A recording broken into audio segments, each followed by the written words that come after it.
Hello student, आप सबका Unacademy के ऑनलाइन लर्निंग प्लेटफॉर्म पर स्वागत है।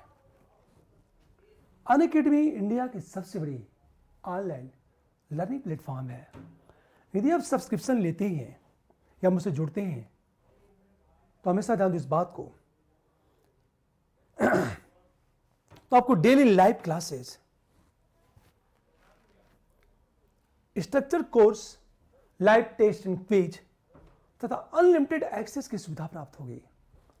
अनलिमिटेड एक्सेस का अर्थ यह है कि आप जितनी बार चाहें उतनी बार देख सकते हैं।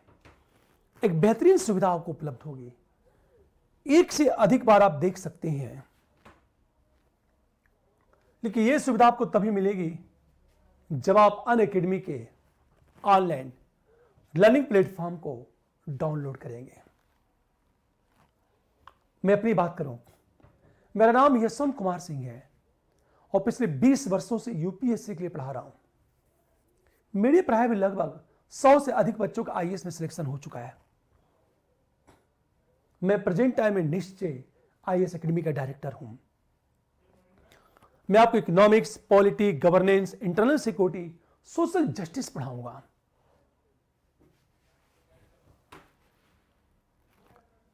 यदि आप अनअकैडमी के ऑनलाइन लर्निंग प्लेटफॉर्म से जुड़ते हैं तो आपको इंडिया के बेहतरीन टीचर से पढ़ने का मौका मिलेगा, जैसे मृणाल पटेल, रोमन सैनी, दीपांशु सिंह की बात करें हम लोग। इस पर बहुत सारे कोर्स हैं history, optional courses, current affairs, Indian economy, polity, governance, IR, geography, science से टेक, आर्ट एंड कल्चर, बहुत सारे कोर्स इस पर उपलब्ध हैं। अब देखो आप, इस पर दो तरह के कोर्स है जीएस का, एक प्लस और दूसरा आइकॉनिक। प्लस आइकॉनिक की बात करें, फीस जो भी हो, पर यदि आप निश्चय के रेफरल कोड का उपयोग करते हैं तो आपको यहां 10% डिस्काउंट मिलेगा। हमेशा ध्यान दें इस बात को। आइकॉनिक कोर्स की बात करें, आइकॉनिक कोर्स की फीस प्लस से ज्यादा है, क्योंकि आइकॉनिक कोर्स में पर्सनल कोच, डेली में quiz answer practice, study planner की सुविधा मिलती है। फीस जो भी हो, पर यदि आप निश्चय के रेफरल कोड का उपयोग करते हैं तो यहां भी आपको 10% डिस्काउंट मिलेगा। इस पर ऑप्शनल कोर्स भी उपलब्ध है, पर यदि आप निश्चय के रेफरल कोड का उपयोग करते हैं तो यहां भी आपको 10% क्या मिलेगा, डिस्काउंट मिलेगा। अब ध्यान देना इस बात को।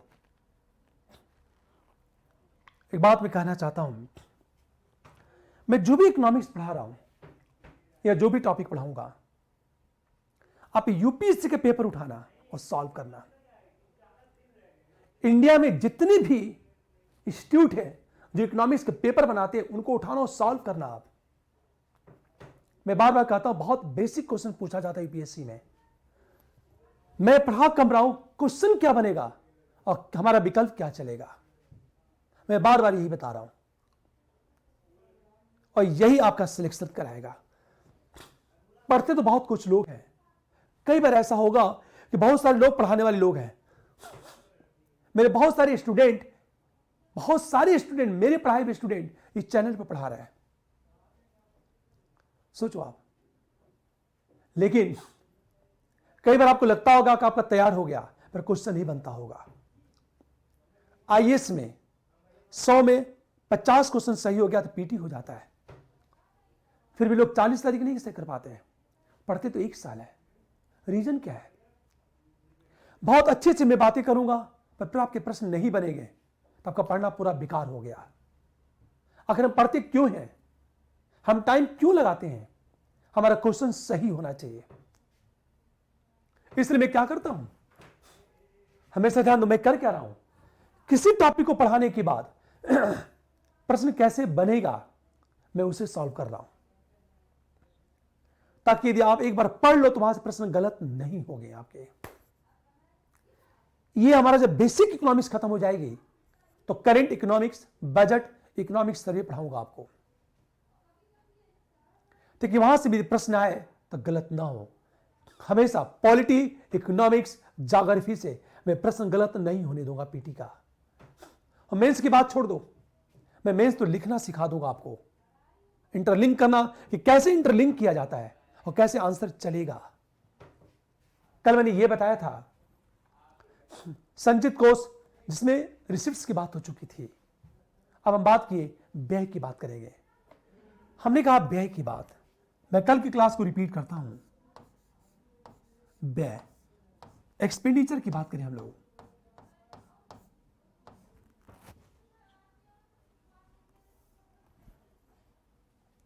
एक्सपेंडिचर,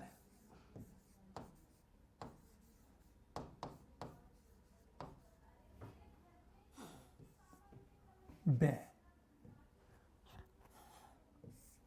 देखो अब हम जब व्यय की बात करते हैं तो राजस्व व्यय,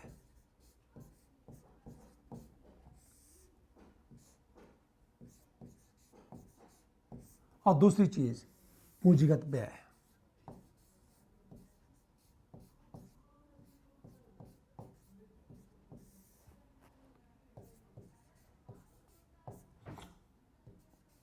हमेशा ध्यान इस बात को, एक है आपका राजस्व व्यय और दूसरा आपका पूंजीगत व्यय।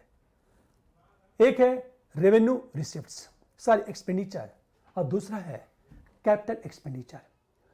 ये शब्द को समझने के बाद प्रश्न को देखो, प्रश्न कैसे बनेंगे। हम जब राजस्व प्राप्ति की बात करते हैं तो यहां संपत्ति का सृजन नहीं होता।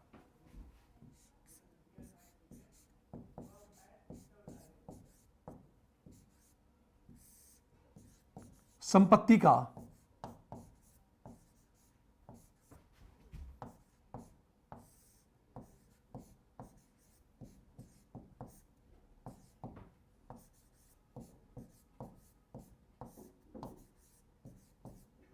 नहीं होता है। हमेशा ध्यान दो इस बात को। राजस्व व्यय में, राजस्व व्यय में क्या आएगा? सामान्य सेवा पर खर्च की बात करें, हमेशा यदि हम बात करें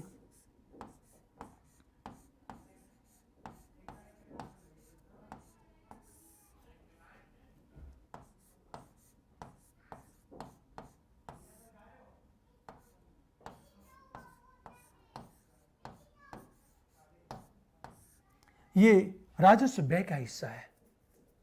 सामान्य सेवा पर जो खर्च होता है वो राजस्व व्यय का हिस्सा है। ध्यान दो इस बात को। वेतन,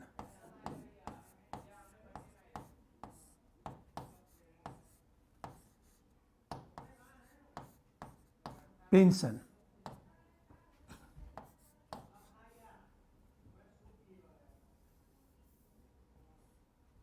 वेतन, पेंशन,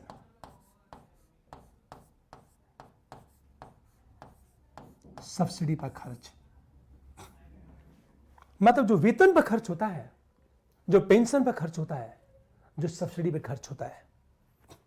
हमेशा ध्यान दो, ये जो खर्च होता है ये सब के सब राजस्व व्यय है। वेतन, पेंशन और सब्सिडी पे जो खर्च होता है वो राजस्व व्यय है। हमेशा ध्यान दो इस बात को, ये पूरा का पूरा क्या है? राजस्व व्यय है। सब्सिडी की बात करें हम लोग, जो कल्याणकारी योजना पर खर्च होता है, आंतरिक सुरक्षा पर खर्च होता है।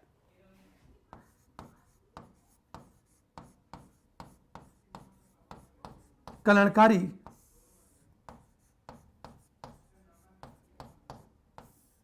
योजना पर खर्च, आंतरिक सुरक्षा पर खर्च,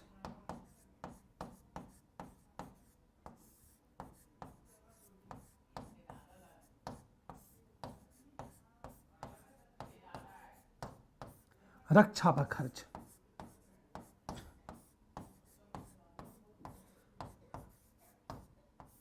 अनुदान,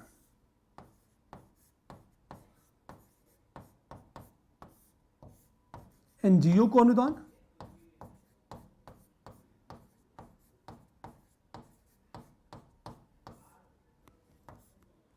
किसी देश को अनुदान।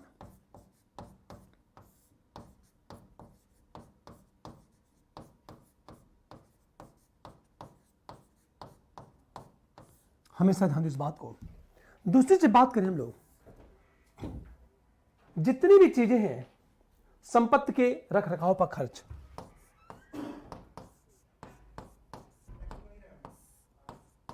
के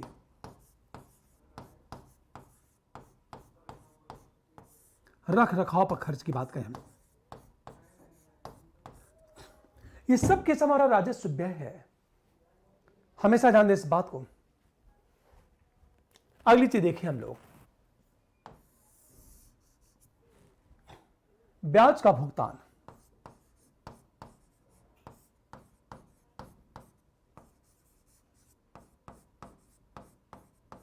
ये राजस्व व्यय है। राजस्व व्यय का मतलब होता है ऐसा व्यय जहां संपत्ति का सृजन ना हो, उसे कहते हैं राजस्व व्यय। जब संपत्ति का सृजन नहीं होता है तब उसे राजस्व व्यय कहते हैं।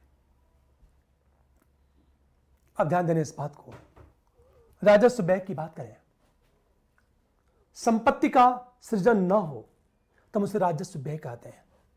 जैसे मैंने क्या कहा, समान सेवा पर खर्च, पे वेतन, पेंशन, सब्सिडी पर खर्च एक राजस्व व्यय है।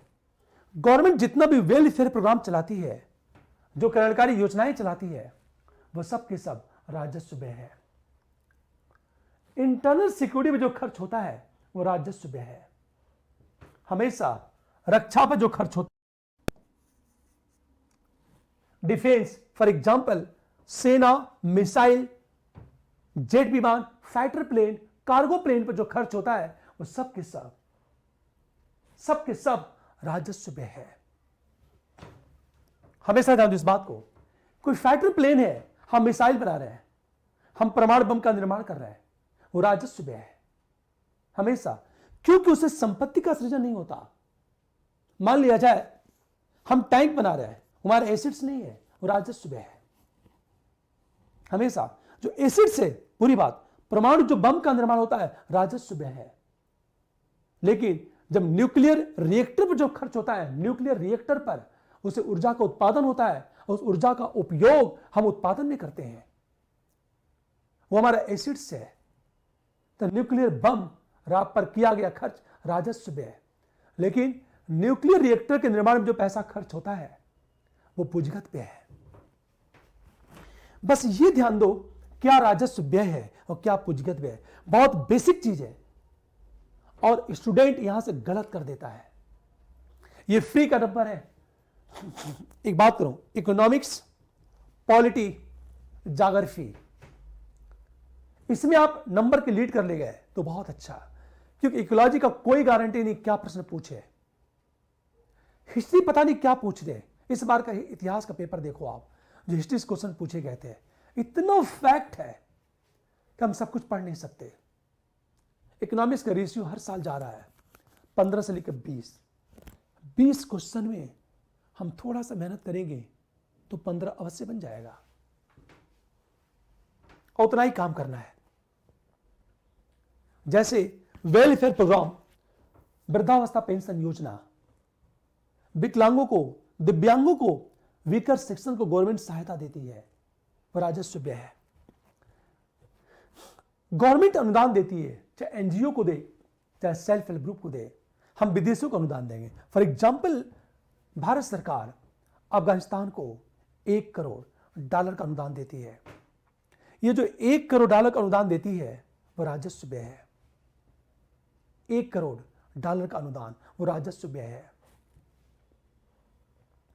हमारे प्रधानमंत्री महोदय विदेश दौरे पर जाते हैं, प्रधानमंत्री का वेतन, रख रखाव, राष्ट्रपति भवन में राष्ट्रपति का वेतन, रख रखाव, राजस्व व्यय है। मंत्रियों को जो वेतन दिया जाता है राजस्व व्यय है। राष्ट्रपति भवन की रंगाई होती है, पुताई होती है, मेंटेनेंस में जो खर्च होता है राजस्व व्यय है। सड़क की रिपेयरिंग में जो खर्च होता है वो राजस्व व्यय है। हमेशा ध्यान दो इस बात को। मैंने क्या कहा, जितने भी मिसाइल है, जितने भी बम का निर्माण हो रहा है, जितने फाइटर प्लेन है, वो सब के सब राजस्व व्यय का हिस्सा है। वो हमारे एसेट्स नहीं है, और न तो उनके उससे उत्पादन में वृद्धि होती है, वो राजस्व व्यय है। हम जो बंदूक खरीदते हैं वो राजस्व व्यय का हिस्सा है। सैनिकों को वेतन दिया जाता है, पेंशन मिलता है, वो राजस्व व्यय है।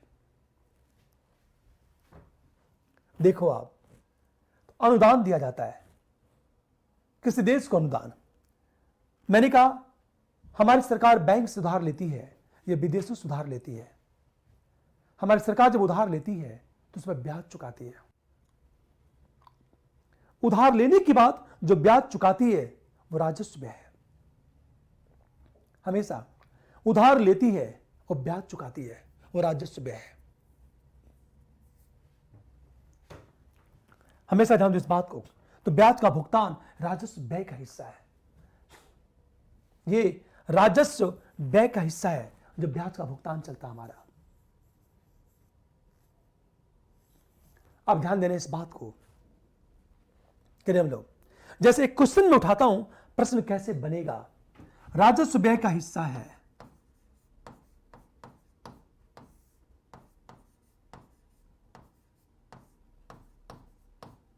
राजस्व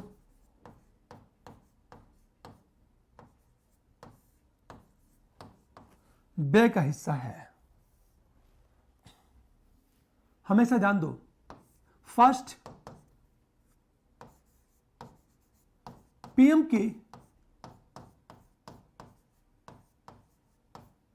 विदेश दौरे पर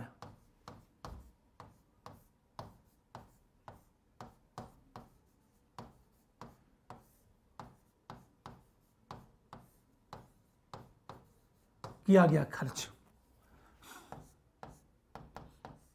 हम दूसरी चीज बात करें, राष्ट्रपति भवन,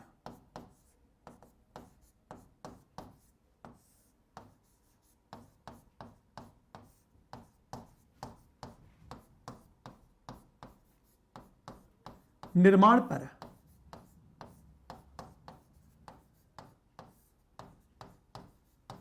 किया गया खर्च। हम थर्ड की बात करें, न्यूक्लियर रिएक्टर,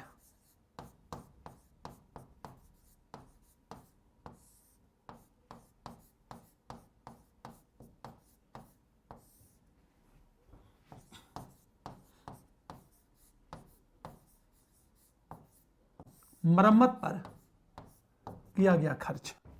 हम फोर्थ की बात करें,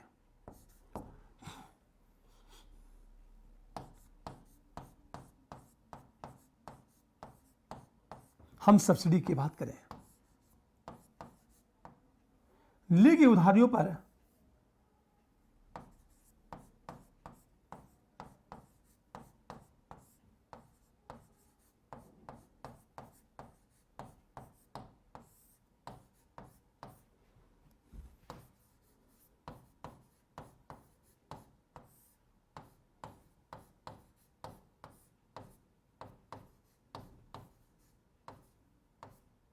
चुकाया गया ब्याज।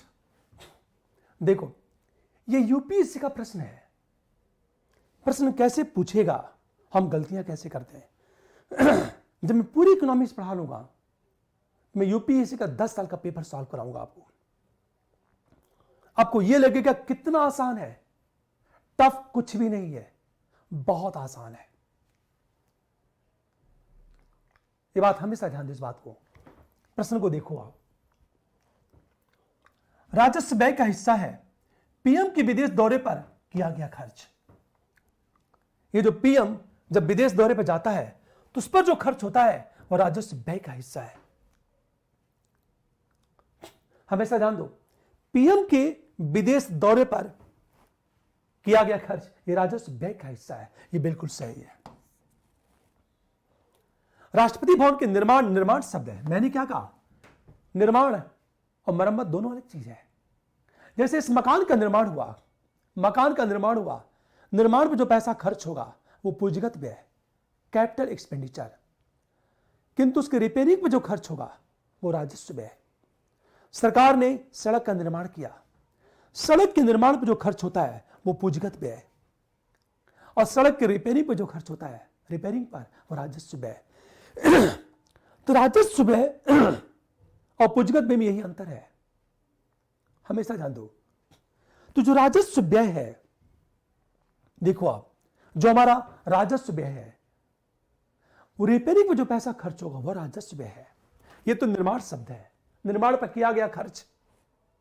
स्वाभाविक है निर्माण ये गलत हो जाएगा, ये पूंजीगत व्यय का हिस्सा है न कि राजस्व व्यय का। यही भी कंफ्यूजन होता है, हम गलत कर देते हैं। तीसरी बात, न्यूक्लियर रिएक्टर की बात करें, मैंने क्या कहा, न्यूक्लियर जो बम है वो बर्बाद हो जाता है, उसे कुछ भी नहीं मिलता, वो राजस्व व्यय है। पर जो न्यूक्लियर रिएक्टर है वो ऊर्जा उत्पादन का केंद्र है। तो न्यूक्लियर रिएक्टर के मरम्मत पर जो किया गया खर्च है वह राजस्व, ये न्यूक्लियर राजस्व व्यय नहीं, ये पूंजीगत व्यय का हिस्सा है। क्योंकि राजस्व व्यय का हिस्सा है, ये नहीं है। सब्सिडी राजस्व व्यय का हिस्सा है। और दूसरी बात, हम जो उधार लेते हैं, हमारी सरकार जो उधार लेती है उसमें जो ब्याज चुकाती है वह राजस्व व्यय का हिस्सा है। तो विकल्प हमारा सही होगा। क्या राजस्व व्यय का हिस्सा है और क्या पूंजीगत व्यय का हिस्सा है, इस बात को हमेशा ध्यान देना है। राजस्व व्यय का हिस्सा क्या है और पूंजीगत व्यय का हिस्सा क्या है। अब देखो, आप दूसरा क्वेश्चन, निम्न में से सत्य है, निम्न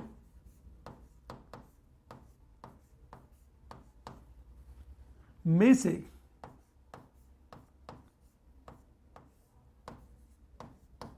सत्य है। फर्स्ट, पेंशन पर किया गया खर्च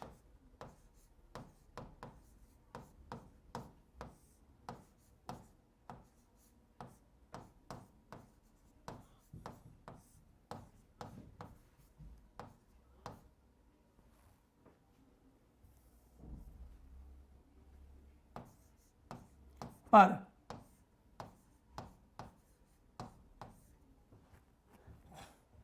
जो किया गया खर्च है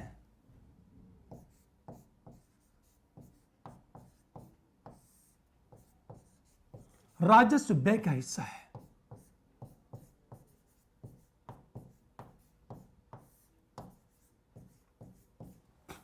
हम सेकंड की बात करें,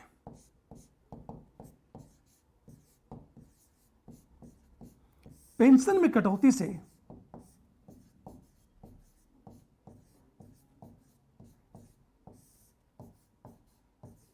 हमेशा पेंशन में कटौती से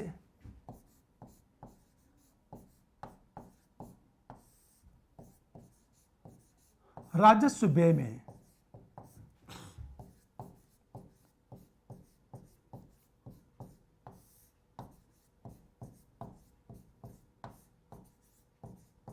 कटौती होती है। हम थर्ड की बात करें,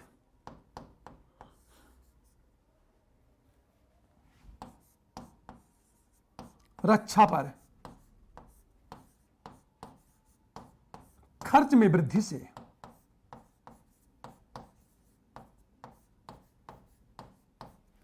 राजस्व व्यय पे कोई प्रभाव नहीं पड़ता।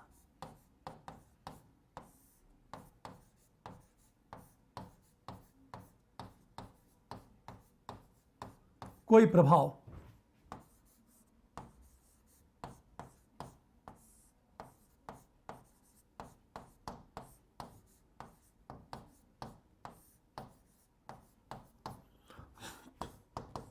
हम फोर्थ की बात करें, हमेशा ध्यान दो इस बात को, हमेशा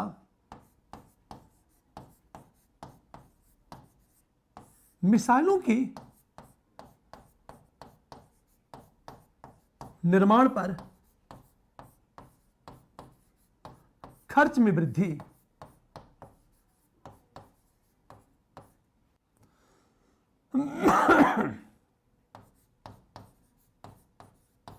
राजस्व व्यय में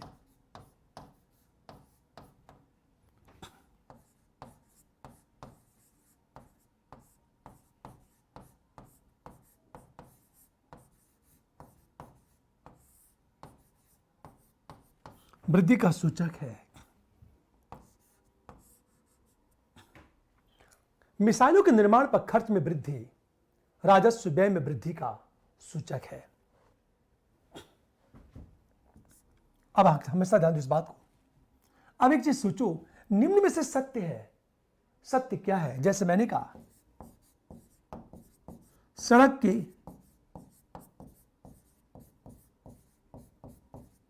रख रखाव में खर्च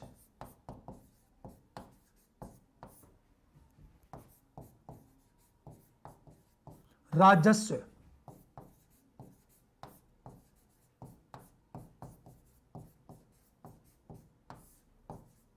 व्यय का हिस्सा है। देखो आप, निम्न में से सत्य है, पेंशन पर किया गया खर्च राजस्व व्यय का हिस्सा है। यह बात बिल्कुल सही है। जो पेंशन में खर्च होता है वो राजस्व व्यय का हिस्सा है। पेंशन में कटौती से राजस्व व्यय में कटौती होती है, यह बिल्कुल सही है।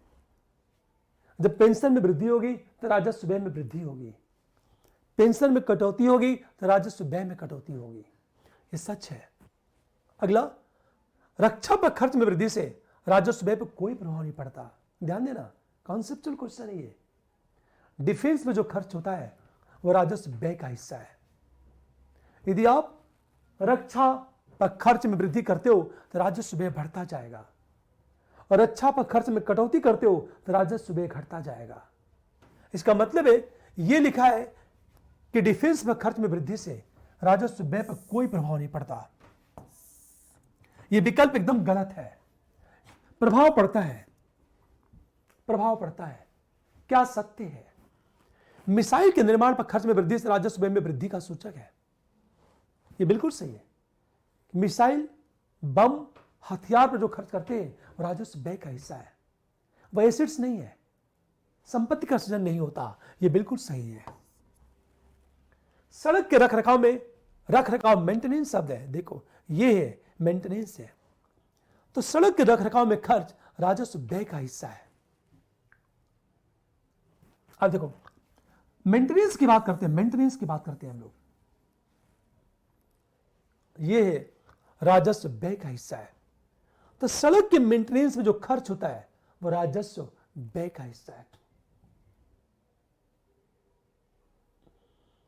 ध्यान देने इस बात को, सड़क के रख रखाव में खर्च राजस्व व्यय का हिस्सा है। बिल्कुल, यह बात बिल्कुल सही है। प्रश्न इस तरह बनेगा, अब देखो क्या सही और क्या गलत है। यूपीएससी में प्रश्न इसी तरह पूछे जाते हैं, हम गलत करके चले आते हैं। देखो आप, पूंजीगत व्यय, पुनः लौटता हूं मैं पीछे, मैंने ये कहा था पूंजीगत व्यय क्या होता है? जो अनुदान दिया जाता है, अनुदान, जैसे भारत सरकार पाकिस्तान को अनुदान देती है। हमारे एग्जाम्पल, मान लिया जाए हमारी सरकार वैक्सीन पर खर्च कर रही है, वैक्सीन पर हमारी सरकार हजारों करोड़ रुपए खर्च करेगी, वो राजस्व व्यय का हिस्सा है। हमारी सरकार ने बांग्लादेश को 1 करोड़ खुराक डोज वैक्सीन दिया, अनुदान, वो राजस्व व्यय का हिस्सा है। म्यांमार में हम जो शरणार्थियों पर जो पैसा खर्च करते हैं खिलाने पर, राजस्व व्यय का हिस्सा है। कहीं प्राकृतिक आपदा आ गई, प्राकृतिक आपदा आ गई तो उससे बचाव के लिए हमारी सरकार हजारों करोड़ों रुपए खर्च करती है, वो राजस्व व्यय का हिस्सा है। हमेशा ध्यान दो, तो क्या राजस्व व्यय का हिस्सा है, क्या नहीं। अब देखो, अगला है, हम पूंजीगत व्यय की बात करें। देखो अब हम बात करें पूंजीगत व्यय। पूंजीगत व्यय होता क्या है?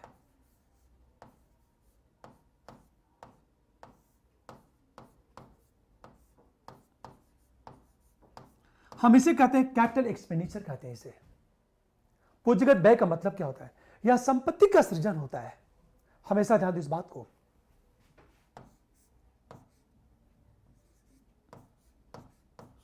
इससे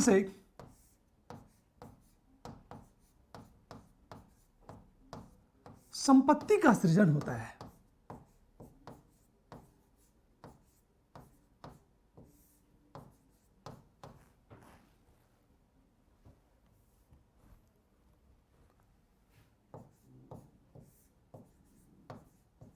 हमेशा ध्यान दो इस बात को।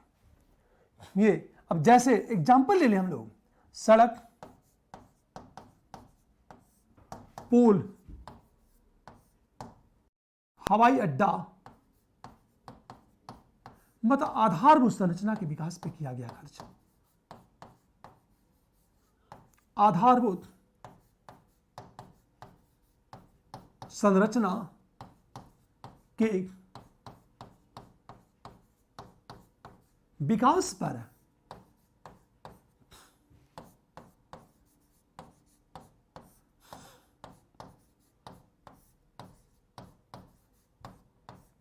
किया गया खर्च। यह पूंजीगत व्यय का हिस्सा है। हमेशा ध्यान दो, हम जो इंफ्रास्ट्रक्चर में करते हैं, किसी देश को उधार देना,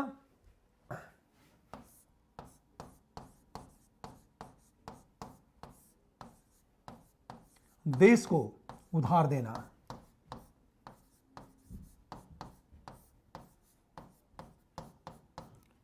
राज्यों को उधार देना,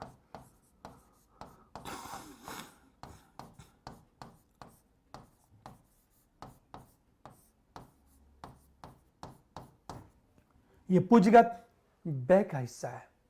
हमेशा बैंकों को उधार वापस करना,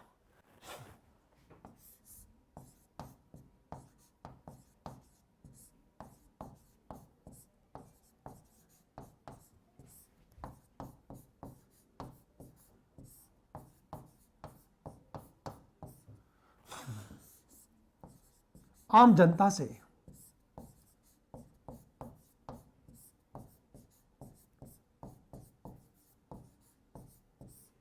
लिए गए उधार को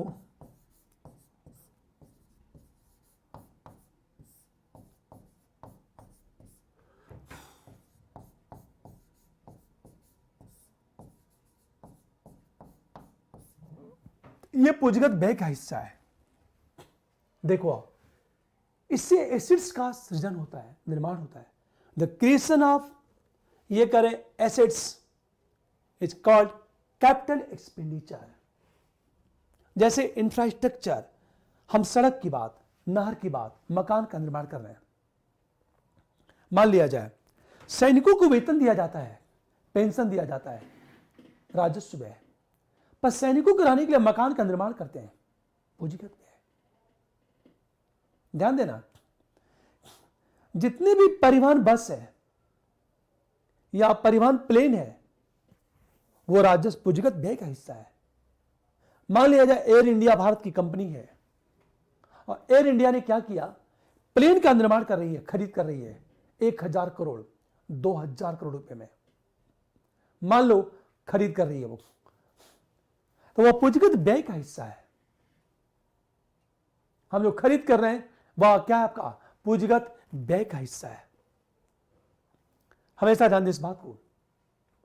जैसे मैंने क्या कहा, हमारी सरकार फाइटर प्लेन का निर्माण करती है, फाइटर प्लेन राजस्व व्यय का हिस्सा है।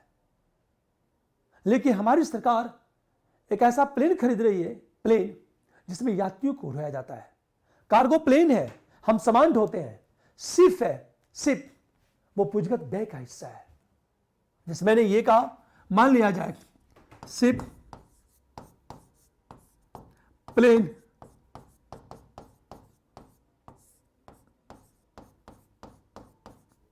खरीद पर किया गया खर्च,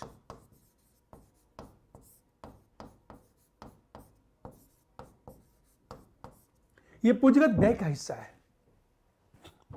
हमेशा हमारी सरकार उधार वापस कर रही है, यह जो उधार वापस किया जाता है वो हमारे पूंजीगत व्यय का हिस्सा है। हमेशा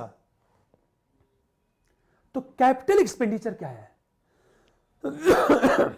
और हमारा रेवेन्यू एक्सपेंडिचर क्या है, ये बात हमेशा ध्यान दो इस बात को। राजस्व व्यय क्या हमारा और पूंजीगत व्यय क्या हमारा।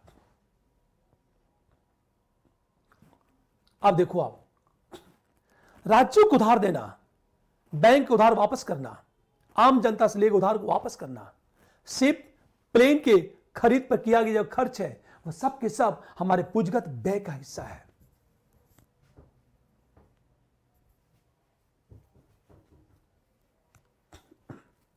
बातें समझ में आ गई होगी। ये सब के सब पूंजीगत व्यय का हिस्सा है। अब ध्यान से सुनिए इस बात को। मैंने क्या कहा, ये पूरा का पूरा पूंजीगत व्यय का हिस्सा है। अब देखो, आप मैंने कहा सड़क का निर्माण होता है तो पूंजीगत व्यय, सड़क रिपेयरिंग होती है तो राजस्व व्यय, फाइटर प्लेन सरकार खरीदती है तो राजस्व व्यय, परिवहन प्लेन खरीद की करती है तो पूंजीगत व्यय। हम किसी को अनुदान देते हैं तो राजस्व व्यय, क्योंकि वापस होने वाला नहीं है। हम किसी को उधार देते हैं तो पूंजीगत व्यय। हमेशा फॉर एग्जाम्पल हमारी सरकार 1 करोड़ रुपया अफगानिस्तान को उधार देती है तो पूंजीगत व्यय। यदि हमारी सरकार अफगानिस्तान को 1 करोड़ रुपया अनुदान देती है, अनुदान, तो राजस्व व्यय। यही अंतर है राजस्व व्यय में और पूंजीगत व्यय में। अब देखो प्रश्न कैसे पूछेगा और गलतियां कहां होगी, हमेशा ध्यान दो इस बात को। जैसे प्रश्न यदि कैसे पूछा जा सकता है, क्वेश्चन देखो आप, निम्न में से सत्य या पूंजीगत व्यय का हिस्सा है।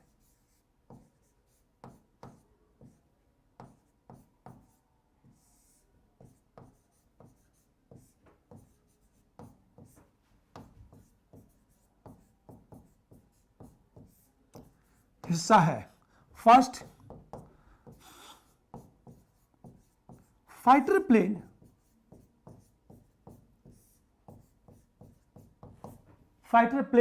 एवं परिवहन प्लेन की खरीद करना।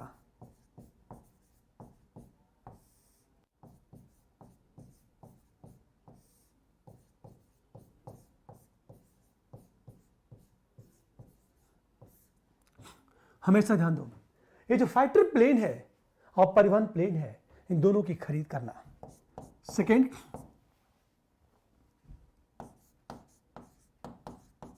सड़क के निर्माण एवं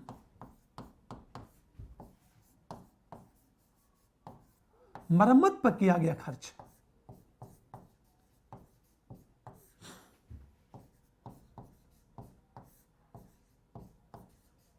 हमेशा ध्यान दो, सड़क के निर्माण एवं मरम्मत, रिपेयरिंग पर किया गया जो खर्च है। हम थर्ड की बात करें,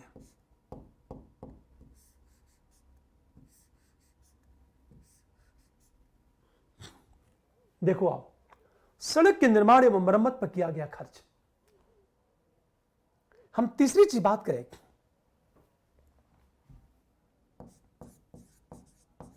किसी देश को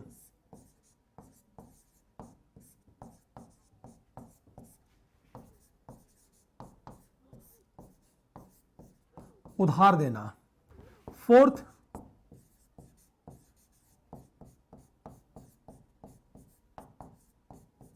अफगानिस्तान को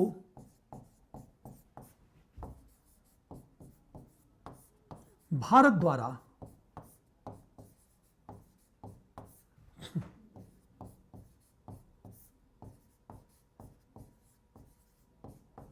दिया गया अनुदान। इन विकल्पों को देखो आप, यह पूंजीगत व्यय का हिस्सा है। फाइटर प्लेन एवं परिवहन प्लेन की खरीद, याद रखना, फाइटर प्लेन की जो खरीद होती है वो राजस्व व्यय का हिस्सा है। परिवहन प्लेन की जो खरीद होती है, ट्रांसपोर्ट, हम प्लेन की बात करें, उसकी जो खरीद होती है वो पूंजीगत व्यय का हिस्सा है। पर इसमें क्या एवं शब्द है, एवं शब्द, एवं परिवहन प्लेन पे जो खर्च होगा पूंजीगत व्यय, फाइटर प्लेन के खरीद पे जो खर्च होगा राजस्व व्यय, पर यहां एवं जोड़ दिया है तो विकल्प गलत हो जाएगा। सड़क के निर्माण पर जो खर्च होगा वो पूंजीगत व्यय का हिस्सा है, पर जो रिपेयरिंग पर खर्च होता है वो राजस्व व्यय का हिस्सा है। देखा होगा तो ये भी विकल्प गलत हो जाएगा, क्योंकि मरम्मत पर जो खर्च होता है राजस्व व्यय का हिस्सा है, सड़क के निर्माण पर जो खर्च होगा वो पूंजीगत व्यय का हिस्सा है। पर एवं सब जोड़ दिया, दोनों को जोड़ दिया तो विकल्प गलत हो गया। किसी देश को उधार देना, बिल्कुल ये पूंजीगत व्यय का हिस्सा है। अफगानिस्तान को भारत द्वारा दिया गया अनुदान, ये पूंजीगत व्यय का हिस्सा है। हमेशा दुनिया के किसी देश का राष्ट्राध्यक्ष यदि इंडिया आता है और भारत उनके स्वागत में पैसा जो खर्च करती है वो राजस्व व्यय का हिस्सा है। हमारे राष्ट्राध्यक्ष, पीएम या मंत्री विदेश दौरे पर जो जाते हैं उसमें जो खर्च होता है वो राजस्व व्यय का हिस्सा है। रेवेन्यू एक्सपेंडिचर की हम बात करें, क्लियर? अब सोचो आप, अब हम आएंगे बजट। बजट की बात करते हैं तो राजस्व बजट और पूंजीगत बजट की बात की जाती है। इन दोनों शब्दों की मीनिंग देखो आप।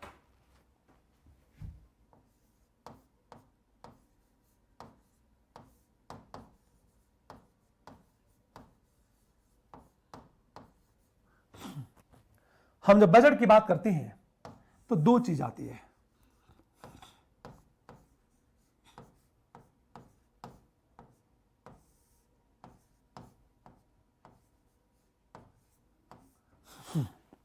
राजस्व बजट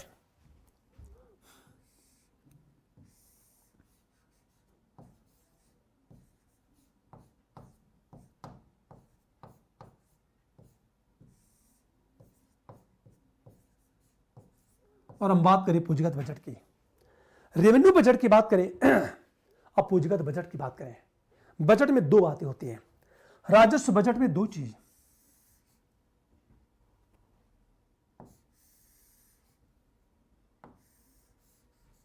राजस्व प्राप्ति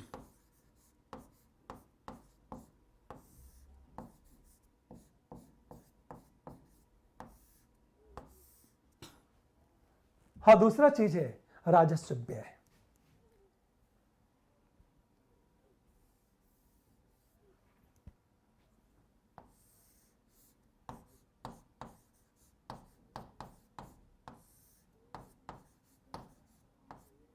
हम व्यय की बात करें, दो चीज होती है, एक राजस्व प्राप्ति रेवेन्यू रिसिप्ट्स और दूसरा रेवेन्यू एक्सपेंडिचर राजस्व व्यय की बात करें।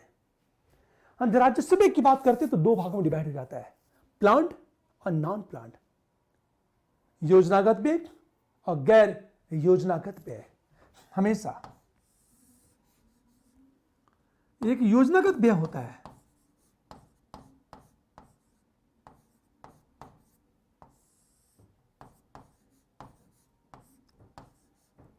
एक होता है गैर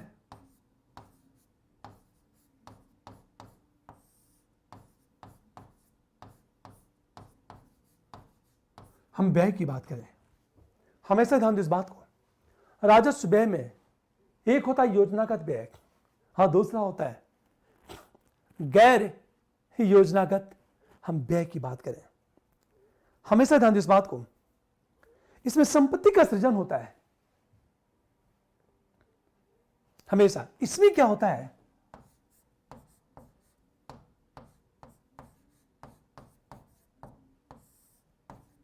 संपत्ति का सृजन होता है।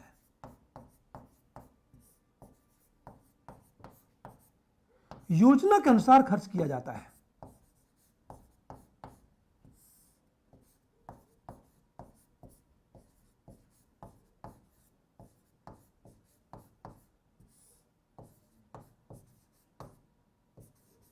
खर्च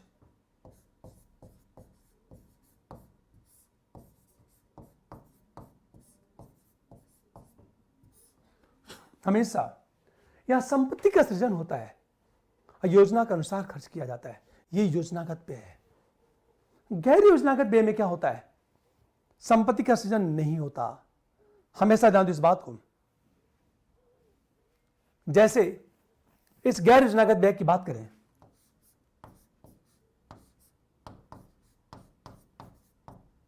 संपत्ति का सृजन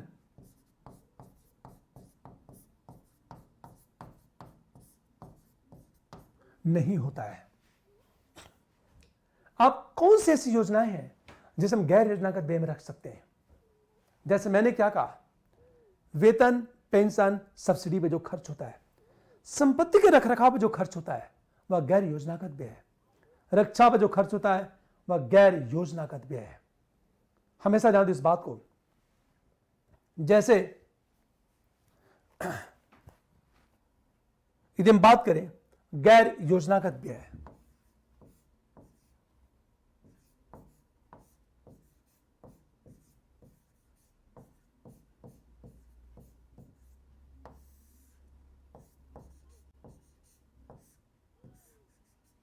योजना के अनुसार खर्च नहीं होता।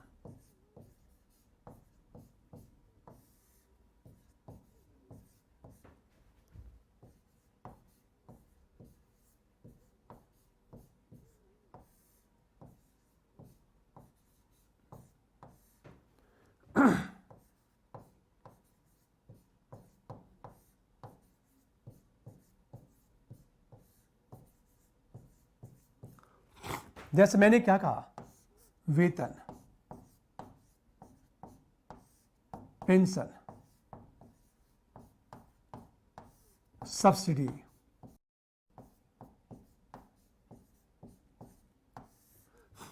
जो खर्च होता है वह गैर योजनागत व्यय है। हमेशा संपत्ति के रखरखाव में जो खर्च होता है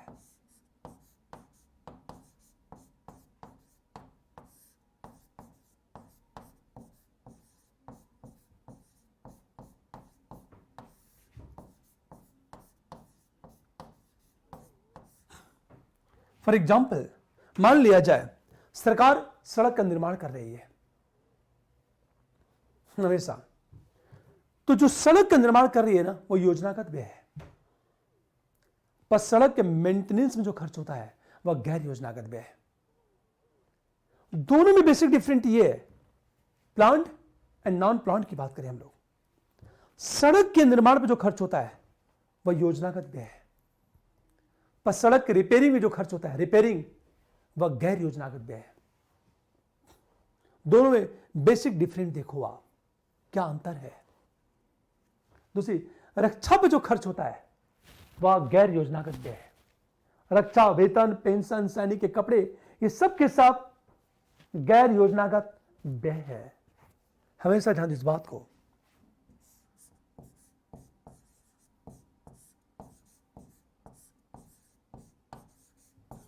खर्च की बात करें हम लोग, यह गैर योजनागत व्यय है। हमेशा ध्यान इस बात को, यह गैर योजनागत। प्रश्न ये पूछा गया था एक बार यूपीएससी में और पीसीएस में, सबसे बड़ा गैर योजनागत व्यय क्या है? सबसे बड़ा गैर योजनागत व्यय सब्सिडी। और गवर्नमेंट बहुत बड़े पैमाने पर सब्सिडी देती है, हमेशा ध्यान दो। इसमें एक शब्द है रक्षा। रक्षा का जो होता है एक विकासात्मक होता है और दूसरा गैर विकासात्मक होता है। हम ये कहें, यदि रक्षा की बात करें,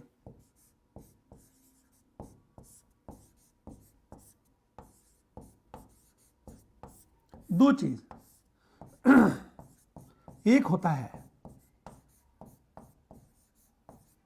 विकासात्मक और दूसरा होता है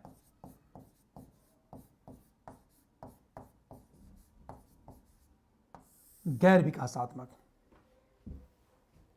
विकासात्मक में क्या होता है? सड़क का निर्माण, हमेशा सैनिकों का।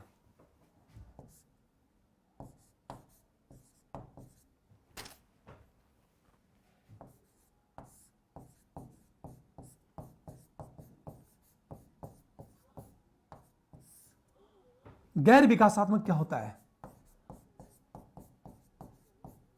सैनिकों को वेतन, पेंशन, पर जो खर्च होता है वह गैर विकासात्मक है। फाइटर प्लेन, मिसाइल,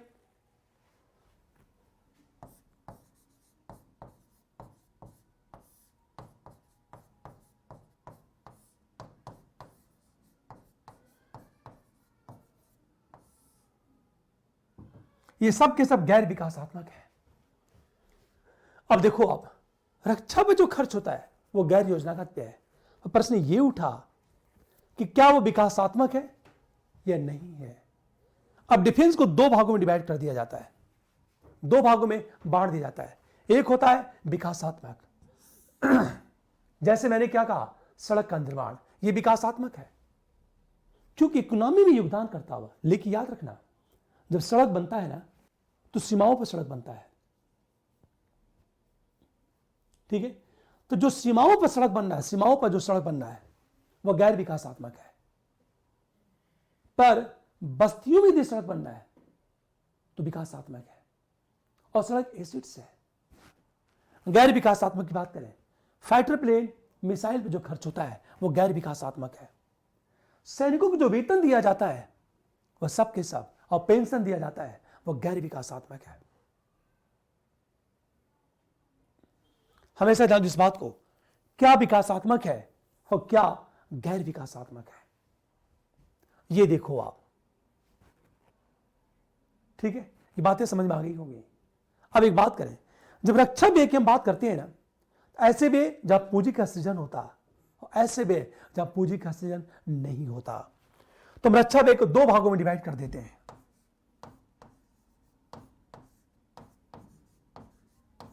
दो भागों में, ऐसे व्यय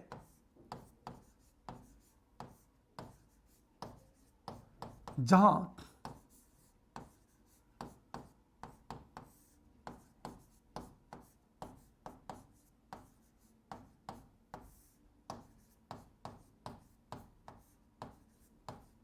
पूंजी का सृजन होता है,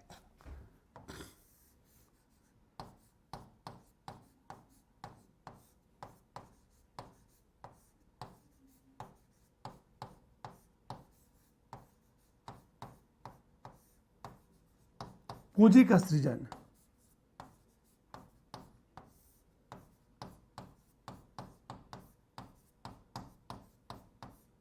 नहीं होता है।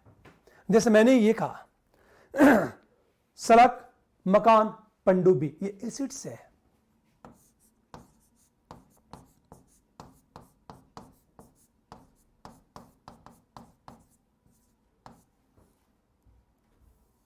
जैसे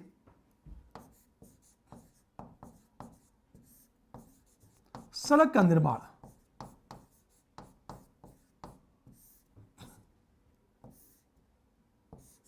सैनिकों के लिए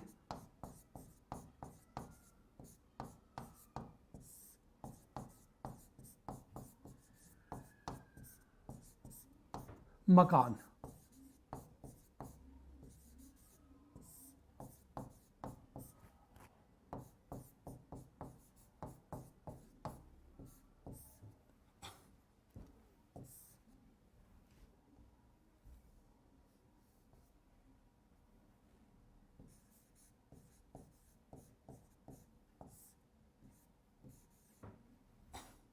हमेशा ध्यान दो इस बात को।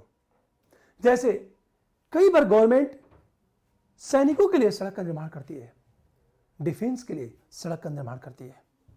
ये जो डिफेंस के लिए सड़क का निर्माण होता है वह विकासात्मक है, पूंजी का सृजन है। मैंने क्या कहा, हमारा एसिड्स है, सड़क, मकान एसिड्स है हमारा। पर ऐसे बेजा पूंजी का सृजन नहीं होता। सैनिकों को वेतन, पेंशन, मिसाइल, बम, हमेशा ध्यान दो इस बात को। पर एक चीज ध्यान देना, ये जो पनडुब्बी है ना, कार्गो प्लेन है, ये मेरे एसिड्स है। ये जो बड़ी बड़ी शिप है ये एसिड्स है, हमारे एसिड्स है, परिसंपत्ति है। लेकिन वेतन,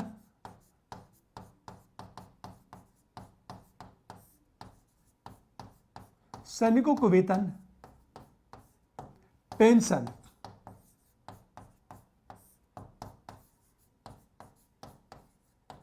मिसाइल एवं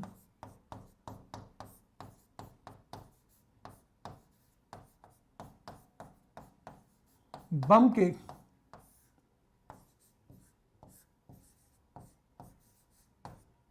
निर्माण पर जो खर्च है, हमेशा ध्यान दो इस बात को। सैनिकों को वेतन मिलता है, पेंशन, मिसाइल और बम के निर्माण पर जो खर्च होता है, जहां पूंजी का सृजन होता ही नहीं। तो अनेक ऐसे व्यय हैं जहां पूंजी का सृजन होता है और अनेक ऐसे व्यय जहां पूंजी का सृजन नहीं होता।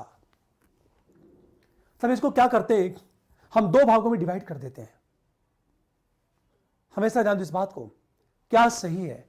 तो कई बार यूपीएससी ये पूछता है कि रक्षा व्यय केवल गैर विकासात्मक होता है। कोई भी व्यय हो पूर्णतः गैर विकासात्मक नहीं होता। क्योंकि किसी न किसी रूप में इकोनॉमी में क्या करता है, इकोनॉमी को पुश करता है। जैसे मान लिया जाए, अब इसको इस तरह समझो आप, मान लिया जाए कि गवर्नमेंट वेतन दे रही है, वेतन या गवर्नमेंट पेंशन दे रही है। इस पेंशन से क्या होगा, लोगों के पास पैसे आते हैं, के पास पैसे आते हैं।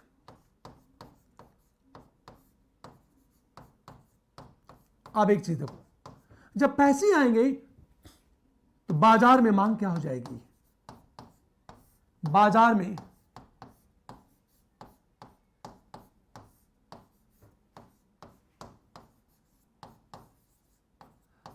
हमेशा जब लोगों के पास पैसे आते हैं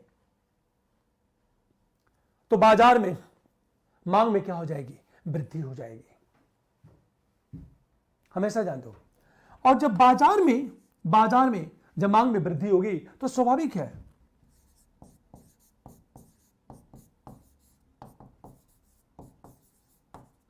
उत्पादन में वृद्धि करना होगा।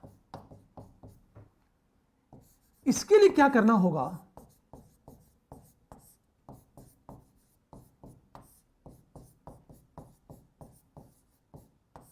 निवेश करना होगा।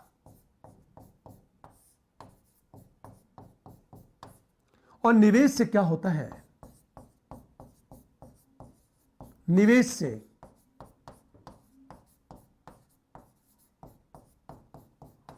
औद्योगिकरण होगा। औद्योगिकरण से क्या होगा, आर्थिक समृद्धि होगी। हमेशा ध्यान दो इस बात को, गवर्नमेंट वेतन पेंशन में खर्च करती है।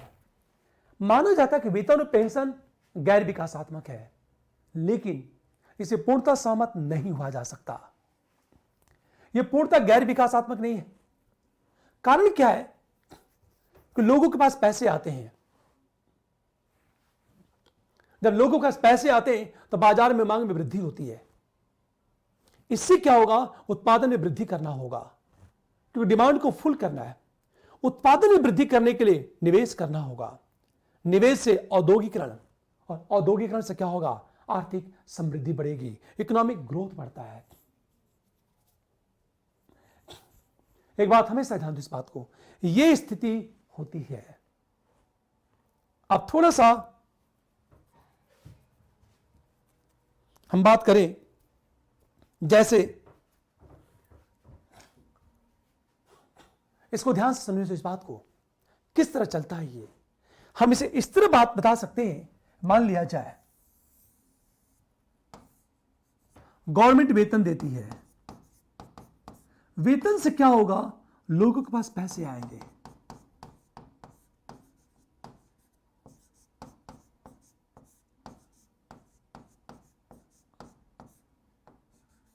जब लोगों के पास पैसा आएगा, वेतन से क्या होगा, लोगों के पास पैसा आएगा। जब लोगों के पास पैसा आएगा तो बाजार में मांग बढ़ जाएगी।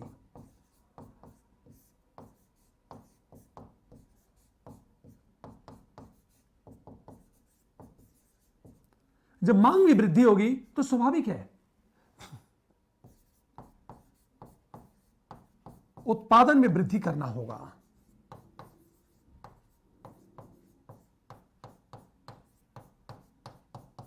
आप देखो, इसके लिए क्या करना होगा, निवेश में वृद्धि करना होगा।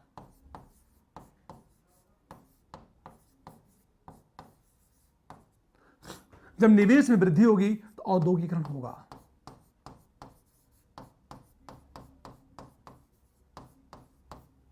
आज औद्योगिकरण होगा, आर्थिक समृद्धि बढ़ेगी।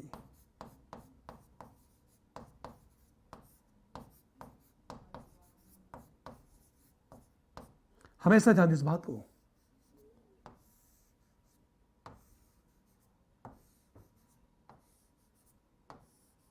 देखो कैसे चलता है यार। इसलिए यह कहना कि वेतन और पेंशन और सब्सिडी विशुद्ध गैर विकासात्मक है, वाक्य पूर्णतः सही नहीं है। क्योंकि पेंशन और गवर्नमेंट जो सब्सिडी देती है वह सब्सिडी भी किसी न किसी रूप इकोनॉमी को पुश करता है। ये जैसे मान लिया जाए गवर्नमेंट सब्सिडी देती है, तो सब्सिडी से उत्पाद सस्ते होंगे, उत्पाद सस्ते होंगे तो इसकी डिमांड क्या हो जाएगी, बढ़ जाएगी। और जब मांग बढ़ गई तो मांग को पूरा करने के लिए उत्पादन क्या करना होगा। कई बार क्या होता है कि सब्सिडी से निवेश की मात्रा में वृद्धि हो जाती है। जैसे हम इसको इस तरह समझ सकते हैं, मान लिया जाए गवर्नमेंट सब्सिडी दे रही है, हमेशा सब्सिडी से दो काम होगा। एक तो उत्पाद सस्ता होगा, सस्ता होगा तो मांग में वृद्धि होगी।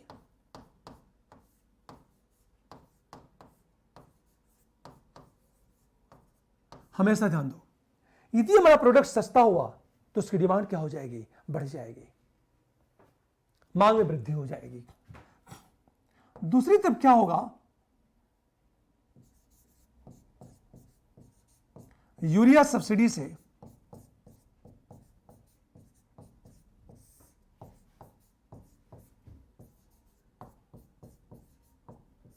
कृषि लागत में कमी आएगी। इससे क्या होगा,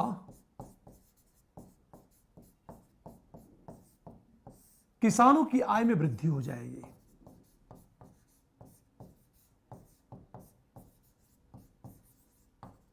यदि किसानों की आय में वृद्धि हुई तो स्वाभाविक है बाजार में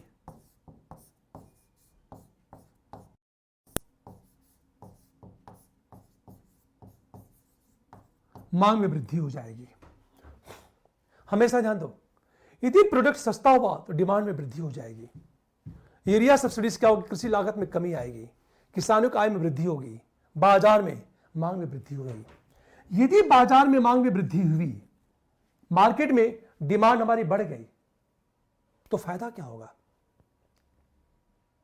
ध्यान दो, यदि बाजार में मांग में वृद्धि होगी तो स्वाभाविक है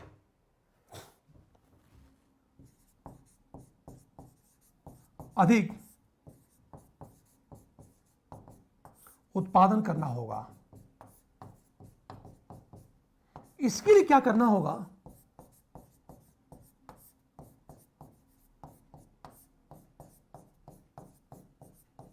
निवेश में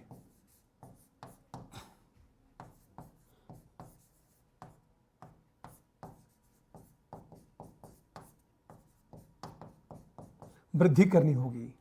आज हम निवेश में वृद्धि करेंगे तो औद्योगिकरण बढ़ जाएगा।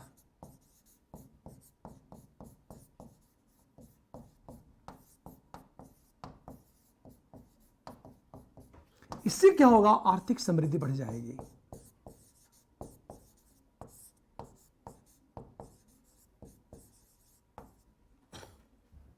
एक बात हमेशा ध्यान दो, इसलिए कहा जाता है कि जो सब्सिडी है वो लाभदायक है। हमेशा ध्यान दो, ये जो सब्सिडी है वह लाभदायक है। तो ये कहा जाता है मांग में वृद्धि। यूरिया सब्सिडी से कृषि लागत में कमी आएगी। जब कृषि लागत में कमी आएगी तो किसानों की आय बढ़ जाएगी, बाजार में मांग में वृद्धि होगी। जब किसानों की इनकम बढ़ेगी तो किसान कहां जाएगा पैसा लेकर के, बाजार में खरीदारी करने।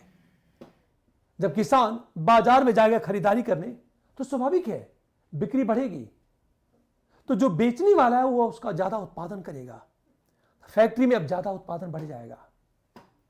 यदि फैक्ट्री में उत्पादन बढ़ गया तो होगा क्या, ज्यादा उत्पादन करने के लिए निवेश करना होगा। हम जब निवेश करेंगे तो औद्योगिकरण बढ़ेगा, औद्योगिकरण बढ़ेगा तो इकोनॉमिक ग्रोथ होगा। इससे यह कहना, किसी भी तरह का व्यय हो, कोई भी व्यय न तो पूर्णतः गैर विकासात्मक होता है और न तो पूर्णतः विकासात्मक होता है, बल्कि मिक्सअप होता है। किसी में विकास की भूमिका ज्यादा होती है और किसी में विकास की भूमिका क्या होती है, कम होती है हमेशा।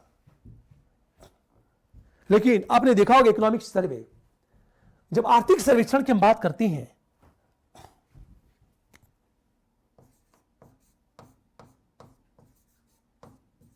देखो आप,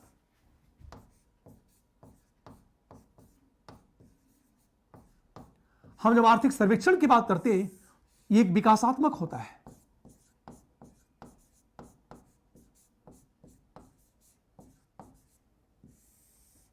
एक होता है गैर विकासात्मक होता है।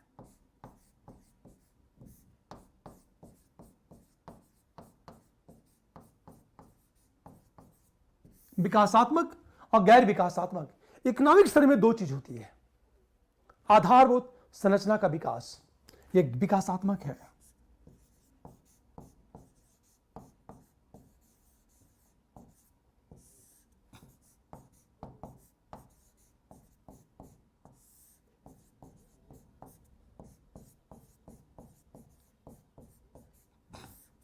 और गैर विकासात्मक में क्या है? वेतन, पेंशन,